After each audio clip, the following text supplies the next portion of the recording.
اعوذ باللہ من الشیطان الرجیم بسم اللہ الرحمن الرحیم۔ محترم ناظرین، السلام علیکم ورحمۃ اللہ وبرکاتہ۔ گزشتہ 3 دنوں سے ہم دعا اور وظیفہ کی اہمیت، فضائل، برکات اور اس کی قبول ہونے کے مقامات کے بارے میں ویڈیوز میں آپ کو بتا رہے ہیں اور معلومات آپ سے شیئر کی جا رہی ہے۔ محترم ناظرین، آج بھی اسی عنوان یعنی دعا کی قبولیت کے مقامات کے بارے میں بات کی جائے گی کہ دعا کے وہ کون کون سے مقامات ہیں، کون کون سی جگہیں ہیں جن پر جہاں ہم دعائیں کریں تو ہماری دعائیں کبھی رد نہیں ہوتی، یعنی زیادہ فیصد جو ہیں چانسز یہی ہیں کہ وہاں پر دعا ہماری قبول ہوگی۔ محترم ناظرین، آج کی ویڈیو شروع کرنے سے پہلے آپ سے درخواست ہے کہ آپ نے اگر ہمارے چینل کو سبسکرائب نہیں کیا تو سبسکرائب کر کے بیل آئیکن کو کلک کیجیے گا۔ محترم ناظرین، دعا کی قبولیت کے مقامات، وہ جگہیں جہاں پر دعائیں قبول ہوتی ہیں، وہ جگہیں حدیث مبارکہ کے اندر نبی کریم صلی اللہ علیہ وسلم کی سیرت مبارکہ سے ہمیں معلوم ہو جاتی ہیں۔ وہ جگہیں تقریباً 10 سے 15 جگہیں ایسی ہیں جن کا ذکر حدیث مبارکہ کے اندر آیا یا خود نبی کریم صلی اللہ علیہ وسلم نے وہاں پر دعا فرمائی اور وہ دعا قبول ہوئی۔ ان مقامات میں سب سے جو پہلا مقام یا پہلی جگہ ہے وہ بیت اللہ شریف ہے، یعنی جہاں پر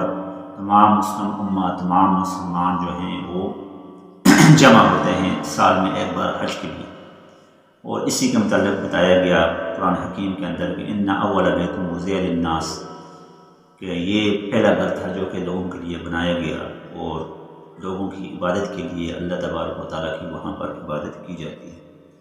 یہ وہ جگہ ہے خانہ کعبہ شریف جہاں پر اگر کوئی مسلمان، کوئی مومن دعا فرماتا ہے تو اس کی دعا کبھی رد نہیں ہوتی، یہ دعا ضرور قبول ہوتی ہے۔ دوسری جو جگہ ہے وہ ہے مسجد نبوی، یعنی نبی کریم صلی اللہ علیہ وسلم جب مکہ سے مدینہ تشریف لائے اور وہاں پر انہوں نے جو مسجد بنائی اور وہاں پر ساتھ صحابہ اکرام کا رہنے کے لیے جگہ بنائی جہاں پر وہ تعلیم و تدریس کرتے تھے، مسجد کے ساتھ ہی صفحہ کے مقام پر، تو مسجد نبوی جو ہے یہ وہ جگہ ہے جہاں پر کوئی بھی دعا قبول کی جائے تو دعا رد نہیں ہوتی، دعا آپ کی ضرور قبول ہوتی ہے۔ تیسرا جو مقام ہے جو کہ دعا کی قبولیت کے لیے موزوں ترین یا اہمیت کا حامل ہے وہ ہے بیت المقدس، یعنی پرانا قبلہ جو کہ فلسطین کے اندر واقع ہے، بیت المقدس۔ وہاں پر بھی اس مسجد کے اندر بھی جو بھی دعا کی جائے وہ دعا کبھی رد نہیں ہوتی۔ یہ 3 مقامات۔ چوتھا مقام ہے رکن مقام ابراہیم کے درمیان، جس میں حدیث مبارکہ کے الفاظ ہیں کما بین رکن والمکان ملتزم ما یدعو بہ صاحب آحتم الا بریئہ، یعنی رکن اور مقام ابراہیم کے درمیان ملتزم ایک جگہ ہے، اس جگہ پر جو بھی بیمار اور مصیبت زدہ دعا کرے گا تو وہ اچھا ہو جائے گا۔ یہ حدیث مبارکہ کے الفاظ ہیں جس کا میں نے آپ کے سامنے عبارت اور مفہوم آپ کے سامنے بیان فرمایا، ترجمہ بیان فرمایا۔ یہ رکن مقام ابراہیم ہے جہاں پر اکثر جو 2 رکعت نماز نفل پڑھ کے پھر دعا فرمائی جاتی ہے، تو یہ وہ جگہ ہے جہاں پر ہماری دعائیں قبول ہو جاتی ہیں۔ چوتھی جو جگہ ہے، 5ویں جگہ، وہ ہے بیت اللہ شریف کا اندرونی حصہ، یعنی جو خانہ کعبہ کی جو عمارت ہے اس عمارت کا اندرونی حصہ،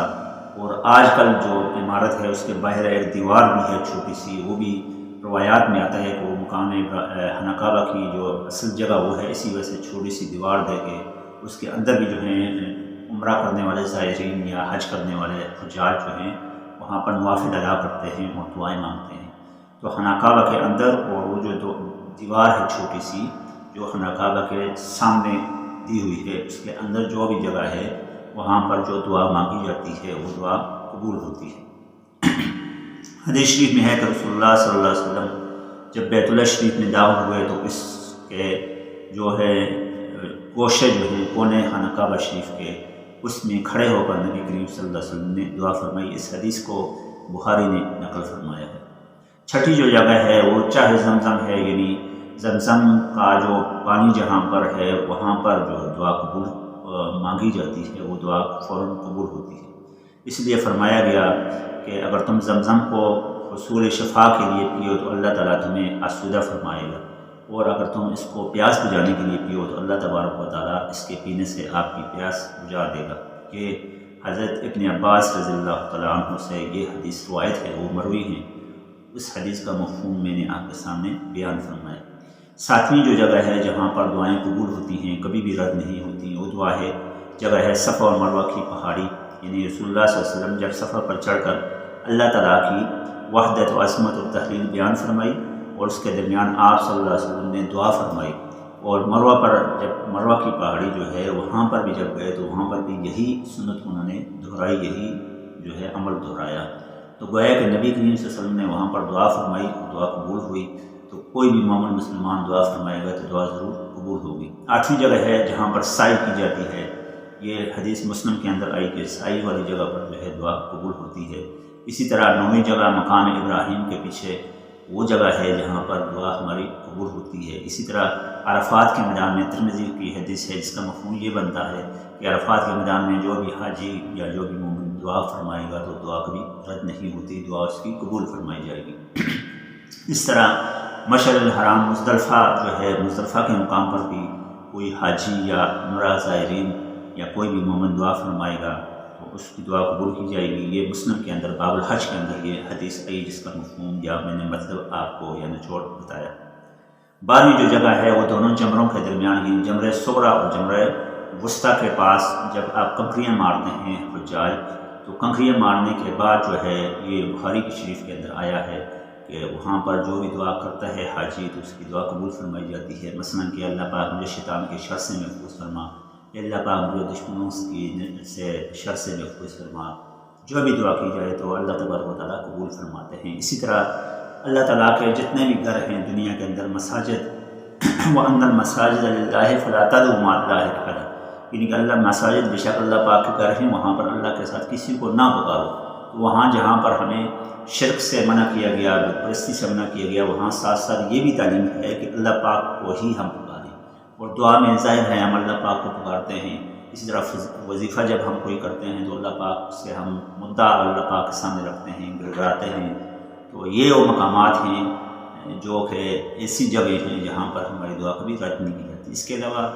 ہر وہ جگہ جہاں پر جو جگہ پاک ہے اور اللہ تبارک و تعالیٰ سے بالخصوص مناجات کے ساتھ مانگی جائے تو دعا کبھی رد نہیں ہوتی، لیکن یہ وہ مقامات ہیں جن کے بارے میں احادیث مبارکہ کے اندر آیا ہوا ہے اور جن مقامات پر خود نبی کریم صلی اللہ علیہ وسلم نے دعا فرمائی۔ اللہ تبارک و تعالیٰ ہمیں دین کے احکام اور شریعت مطہرہ نبی کریم صلی اللہ علیہ وسلم کی سیرت مبارکہ کے عین مطابق اپنی زندگی بسر کرنے کی توفیق عطا فرمائے۔ محترم ناظرین، حاضر ہوتے ہیں کل ایک نئے وظیفے اور ویڈیو کے ساتھ۔ السلام علیکم۔